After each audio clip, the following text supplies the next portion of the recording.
네, 이어서 심층 주제입니다. 이제 자율주행 로봇이 배달한 음식을 먹는 시대가 이제 성큼 다가왔습니다. 지난 27일이죠. 국회 본회의에서 지능형 로봇법 개정안이 통과됐습니다.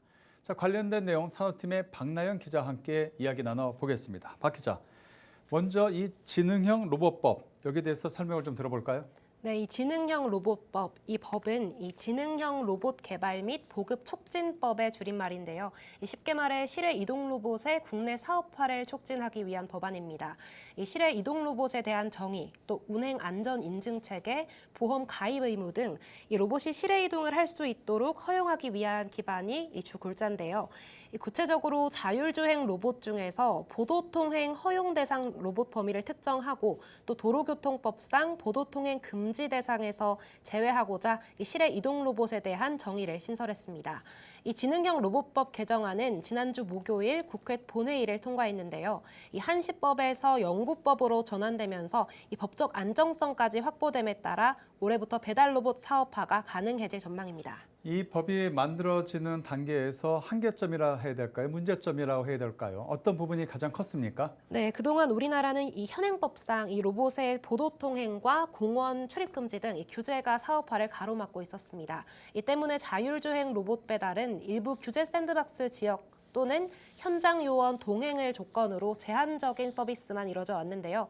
이 외국의 경우를 살펴보면 미국은 2016년 개인 배달 장치법을 제정해서 또 20여 개 주에서 자율주행 로봇을 허용하고 있고요. 일본 역시 도로교통법 개정을 통해 자율주행 로봇 운행을 시행 중입니다.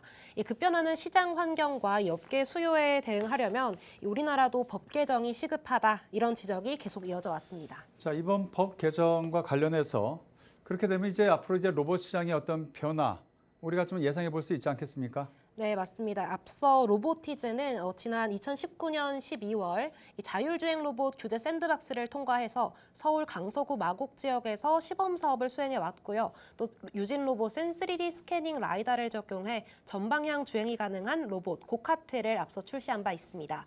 앞으로 국내에서도 안전성을 갖춘 로봇들이 실외 이동을 할 수 있게 허용되면서 향후 배송, 순찰, 방역, 안내, 또 청소까지 다양한 서비스 시장에서의 활용도가 높아질 것으로 보입니다. 관련해서 업계 관계자의 말 들어보시죠. 자율 이동 로봇을 이용한 배송이나 수차가 같은 새로운 이런 비즈니스 모델들이 많이 생겨날 것 같고요. 실외에서 움직이는 로봇들이 많이 보여지면서 일반인들한테도 로봇이나 로봇을 이용한 그런 자동화에 대한 인식이 많이 가까워지고 좋아질 것으로 예상이 됩니다. 자, 이 개정안 시행과 관련해서 이제 앞으로 구체적인 일정 등 이게 어떻게 준비가 되고 있습니까? 네, 현재 이 개정안은 이 추후 정부 이송과 이 국무회의 예열 등 절차를 거쳐서 공표될 예정이고요. 이 부칙에 따라 공포일로부터 6개월 이후 시행될 예정입니다.